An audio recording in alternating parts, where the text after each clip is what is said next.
mudah-mudahan dari Sleman ini juga muncul atlet-atlet yang nanti bisa berbicara di level PON 2028. Tentunya dimulai dari event-event ini Pak Ketua. Jadi semakin banyak event, ya, atlet akan semakin terasah kemampuannya, semakin kenal aturannya, sehingga atlet ini menjadi cerdas dalam bertanding. Jadi tidak lagi visual, gebuk-gebukan gitu, karena kickboxing ini olahraga modern. Ya, semuanya serba poin. Kemudian sudah sangat bagus sekali, tadi izin ini saya itu senang gini, ngeprint gitu, kemudian saya baca gitu ya. Sudah sangat lengkap ya, mungkin kalau sudah dibaca sini ada 7 nomor. Sebenarnya kurang satu ya, saya sudah mulai dikatakan. Oke, ini kemarin Mas Ahmad. Jadi di kickboxing itu ada 2 kategori. Ini slide lagi, ada 2 grup. Nah ini arena ring sport sama masing-masing mempunyai karakteristik sendiri-sendiri. Di tatami itu ada 1, 2, 3, ada point fighting, ada light contact, ada kickback, ada form. Ya, formnya ada creative form. Creative formnya terbagi lagi menjadi open hand dan weapon. Nah, nanti bagaimana kriterianya untuk penilaian itu juga khusus sendiri. Ya, makanya saya harapkan nanti sebelum pertandingan ini ada sebuah edukasi seminar singkat tentang wasit juri. Ya, kemudian dari Sleman ini muncul banyak sumber daya untuk wasit juri. Kemudian yang di ring sport itu ada low kick, full contact, dan K1. Nama K1 ini tidak mengacu kepada K1 profesional yang dulu sudah ada dilaksanakan di Jepang itu ya, maupun di seluruh dunia. Saya sekarang berubah menjadi K1 Glory.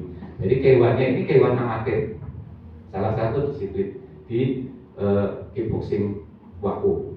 Jadi tetap pakai singkat, kemudian tetap pakai headguard karena amatir. Nah kemudian tahun ini sudah launching tentang WAKU Pro. Jadi kickboxing sudah mempunyai event pro yang secara resmi diakui oleh WAKU, dan setiap negara memiliki penunjukan untuk presiden WAKU-nya. Di Indonesia mungkin salah satu benar itu antara Pak Nantino dengan Pak Yuko Arti Budiman yang Pemprov DKI yang ngurusi WAKU Pro. Di WAKU Pro itu nanti bisa fleksibel, tapi secara rule pertandingan WAKU Pro itu mirip K1. Jadi boleh elbow, no elbow, boleh knee, tapi tidak seperti di Muay Thai.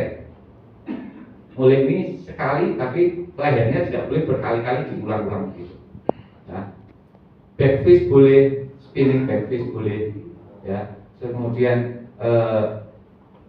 Susirumawasi ke bawah itu kayak yang dilakukan oleh K1 profesional itu boleh. Jadi semua boleh kalau di WAKU Pro ini. Kemudian masalah headguard-nya atau masalah gear-nya itu kemarin di WAKU Pro di Ganas yang pertama, karena itu masih uji coba, masih digunakan singkat, tapi tidak pakai headguard. Kemudian KPI Pro yang kedua di HSS itu Pak Yoko memiliki kebijakan karena ini sifatnya entertain gitu, sehingga semuanya dilepas.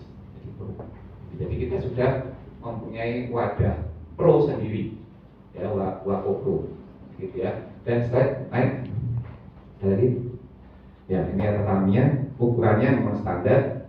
Nah ukuran tatami ini 7 kali 7. Nanti kalau untuk yang form sekalian aja itu standarnya 10 kali 10. Ya lebih luas karena dia memang ada akrobatik, ada apa gerakan apa itu namanya, salto, freestyle itu kan, sehingga membutuhkan ruang yang lebih luas. Jadi nanti pas settingannya itu sudah disetting aja untuk form. Nanti tengahnya tinggal dikasih batas. Oh ini untuk yang weight fighting, kickback, yang lain. Next. Nah ini yang kami disiplin sudah tahu. Iya, kategori weight fighting, light contact, kickback, next aja. Nah ini yang kadang juga masih menjadi rancu antara exit yang disebut dengan voluntary exit itu nanti di seminar nanti dijelaskan lebih lanjut. Makanya jam ragu-ragu pada jam ini untuk ikut seminar coaching klinik perwasitan. Saya sudah berapa kali? 6 kali itu sebenarnya. Ya, nanti kalau mau BK pon dan nggak tahu ini yang infonya masih belum ada ini pon bela diri. Pon bela diri ini kickboxing sudah masuk Jadi untuk tahun ini PON bela diri di Manado kickboxing masuk, tapi lebih lanjutnya belum ada. Jadi PKF sudah dapat informasi dari Pemda soal PON bela diri belum ya, karena masih menunggu munas sebenarnya. Kemudian nanti dijelaskan di voluntary. Saya sudah sampaikan usul ke Pak Ketua, karena rule-nya itu kan kalau di wasit juri itu kan ketika atlet itu bertanding dari karena ini antar camp, misalnya dari camp A, itu tidak boleh ada juri wasit yang mewakili dari camp A tersebut. Ya, kalau di ring kita tahu di ring tadi kita balik ke ring, ya susunan wasit jurinya di ring. Kenapa saya anjurkan supaya untuk ikut ring ini yang tadi next. Nah ini ring ya, ring. Nah, ini nanti yang di meja kadang sini ya, di meja sini. Ini ya sini. Ya, ini ada chief referee 1 yang mengawasi seluruh pertandingan. Ada timekeeper plus bellkeeper. Timekeeper sama bellkeeper. Ini double job. Kemudian ada announcer dan pencatat. Double job juga, pencatat. Partai pertama ini biru siapa, merah siapa, kemudian yang menang siapa untuk saling koreksi. Ya, jadi tidak boleh kerjaan ini dirangkap oleh si referee. Tidak boleh semua dirangkap satu aja untuk ngirit gitu. Atau karena tidak ada orang gitu, sudah dirangkap satu, bingung nanti si referee-nya ngawasi kerjanya wasit tengah, ngawasi juri, ngawasi seluruh area pertandingan ini. Dan kemudian wasit jurinya 3, 1, 2, 3, berarti 3 tambah 3, 6. Wasit sentral levelnya 1, 7. Kemudian ada di belakang sini cadangannya 4, jadi 11. Kenapa 4? Karena kemungkinan mungkin ini camp A, camp B gitu ya. Oh, yang tanding dari camp A dan camp B, berarti ini jurinya ada camp A, harus diganti. Jurinya ada dari camp B, harus diganti. Oh, wasit tengahnya dari camp A, jangan. Ya, netralitasnya nanti kurang. Saya paham betul. Sulit untuk jadi wasit tengah juri itu. Kalau Master Juli bilang kakinya kayak di neraka sama di surga. Kaki tengahnya di mana? Ya, kakinya nanti harus netral. Itu sangat sulit karena saya akui ketika atlet saya main gitu, saya jadi wasit juri itu saya nggak bisa netral sepenuhnya. Ya kita udah tahu lah gitu kan. Emosional kita itu pasti ke bawah. Makanya kenapa dibuat aturan hampir semua bela diri seperti itu. Ya, harus itu ya, jadi bela diri harus netral. Pastilah itu menurut saya jadi juri. Dan kalau saya jadi juri tengah di center itu dengan mudah saya bisa akan memenangkan murid saya kalau saya main karena saya tahu aturan sehingga saya akan membuat supaya gimana lawan murid saya itu terkena third official warning kan gitu. Third official warning sampai minus poin, matilah kalau yang minus poin kan minus 3 kayak gitu kan. Jadi makanya tidak boleh. Yuk ya semangat untuk mengikuti seminar masih itu gratis Pak. Gratis Pak Ketua. Gratis. Seminarnya bisa. Oh. Tapi jamnya masih mengirimkan 1 Pak. Minimal 2. Iya. Minimal 2. Ya. Sebagai intermezzo, kemarin saya terakhir tugas sebagai supervisor di Bapak Kualifikasi Porprov Jawa Barat. Itu selevel Porprov tidak menyalahkan mereka ya. Selevel Porprov itu cara pengisian belangko scorecard aja masih pada bingung. Padahal itu event babak kualifikasi Porda atau istilahnya Porprov yang sangat menentukan nasib atlet yang hanya diambil 3, juara 1, 2, 3. Nah ini kalau jurinya kurang kompeten, kasihan atletnya. Nasibnya terletak di tangan juri. Sakit hati itu atlet itu. Bisa sampai nanti dendam sama juri. Ya, saya termasuk banyak yang dendam sama saya. Ya, adalah yang dendam itu kok malah dari tempat saya sendiri gitu. Sampai di posting ya saya tidak perlu klarifikasi. Karena postingannya potongan, tidak sepenuhnya. Kayaknya pacarnya Gus Ipul. Ya, tapi protes harus dipotong. Itu protes bentuk kopas saya jadi juri tengah. Next lagi, itu kemudian form. Nah ini juga form ada kreatif form.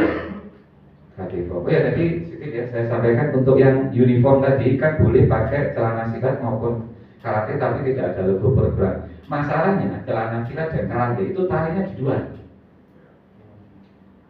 Itu yang jadi problem. Sedangkan di kickboxing tidak diperkenalkan. Akhirnya diakali, dilipat-lipat jadi celananya jadi kelompok salah. Gitu ya. Gitu. Mas dari mana? Salah kickboxing. Gitu ya. Ya, gitu. Akhirnya kan gitu, jadi gitu. Jadi mohon untuk bisa banyak kok di toko-toko kayak yang apa ya, yang celana-celana yang keren yang modelnya kayak petir-petir ada kayak api-api itu. Nah itu harganya berapa ya? 200 atau 300 ya. Ya awet untuk selamanya gitu, 300 untuk selamanya. Daripada 300 beli makan kan kok buang ke WC.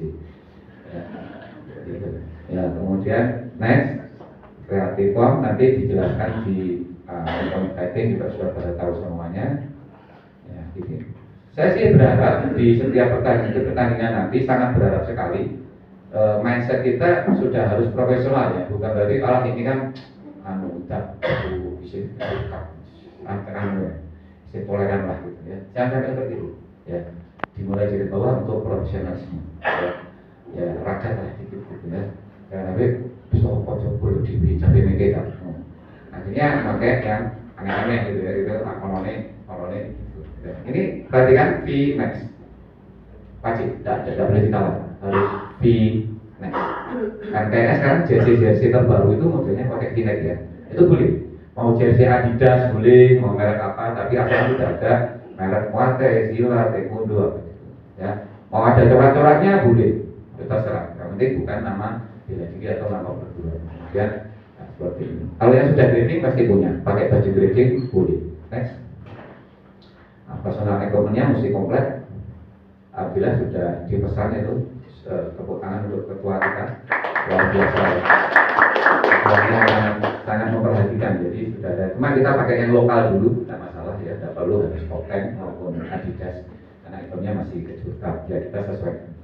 Jadi untuk peralatan gearnya, peralatan gear ini akan menentukan cepat lambatnya pertandingan ya. Ya berkali-kali saya ikut kejuaraan itu kalau peralatan pertandingannya minim itu memperlambat, jadi nunggu dulu sana yang main gitu kan, turun baru kita pakainya aja lama banget dan harus suwe banget. Jadi harusnya yang satu pertandingan itu 10 menit selesai itu jadi 20 menit. Nah jadi makanya molor waktunya. Next. Nah untuk usia ya 7, 8, 9. Nah karena kita sudah teredukasi, ini jangan ditawar-tawar ya, jangan lagi terus 10, 11, 12, disesuaikan ya. Kemudian untuk kategori umur itu ditentukan oleh tahun lahir saat kompetisi itu bertanding. Tahun lahir, tidak menentu bulan, tahun lahir, tahun lahir ya. Ada kalau 12 ya berarti harus masuk tahun lahir di 12 saat besok bulan. Next, tidak hitung bulannya. Jadi misalkan ini 2006, 12 tahun, dari 2014 masuknya 12 tahun. Ya, kelebihan kekurangannya tidak dihitung. Ya, oke. Ya, biasa peraturan dasar nanti di seminar. Next, tanda-tandanan, ingat tadi. Oke, sudah ada hafal semua ini. Jabatan nanti yang berbeda. Next tadi, terus saja banyak ini. Ya, sampai ada yang apa? Yang tingkat eye contact. Terus. Kalau poin di poin mapping sudah ngerti ya, 1 point 1 stop. Poin ke kepala berapa? Nilainya? Poin ke badan? 1 itu apa? Ulang. Kalau tendangan ke kepala? Tambah lompat? 1 jadi 3 ya. Oke gitu ya. Tidak boleh KO. Tapi kalau tanpa sengaja kemudian KO.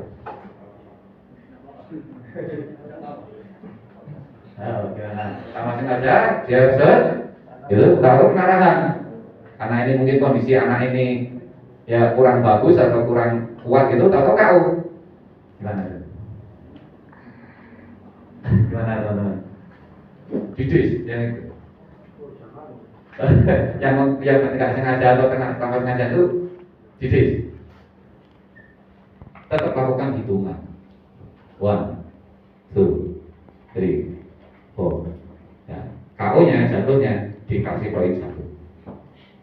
Ya, ini yang masih agak hancur nanti. Poin itu saya senang banget.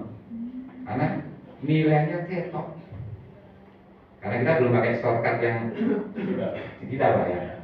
Mahal itu Pak scorecardnya. Nanti belum terdistribusi, kita belum kayak itu dari Taekwondo nih. Mudah-mudahan bisa ya. Daerah itu bisa lah. Yang kita beli pasir itu bisa seperti itu. Ya, jadi kalau point fighting itu ketok gitu, uber-uberan oyak-oyakan poinnya tuh ketok. Wasit jurinya menilai 2-3 ketok. Itu yang asik ini. Kalau tidak diedukasi dulu, nggak disebarkan ini point fighting ini ya. Fokusnya rem aja ya. Rem aja. Seru rem soalnya point fighting itu apa? Point fighting itu ngos-ngosan, oyak-oyakan. Kemudian di point fighting saya sampaikan Pak, tidak boleh menghentak kaki seperti yang di sabun lain. Jadi tidak boleh, tidak boleh diperingatkan. Kemudian tidak ada tarikan, ya, ada titik, tidak ada tarikan, paham ya? Jadi tidak ada senet tarikan di point fighting. Yang ada itu bablas. Dan pandangan ke arah lawan. Jadi tidak boleh ada tarikan. Iya, tambah teriakan kita nggak boleh berteriak langsung official warning. Atau verbal dulu, kedua langsung official warning. Hentangkan kaki 2 kali, koskan dulu, verbal warning, masih melakukan official warning.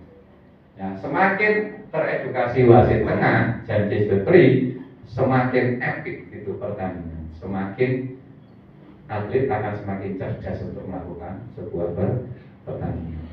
Light contact, kadang suka keliru-keliru tentang uniformnya. Light contact ingat ya, V-nya udah nggak ada lagi. Jadi kolong gitu, oblong, apa namanya? Onek ya, seragamnya. Kemudian celananya masih panjang, ya. Sasarannya nanti dijelaskan di seminar. Next. Oke, saya udah mau maghrib soalnya. Sudah. Break dulu. Oke, break dulu. Waktunya mepet sekali. Ya. Boleh nanti dilanjut lagi, biar break dulu. Enggak denger apa. Sudah. Oh ya,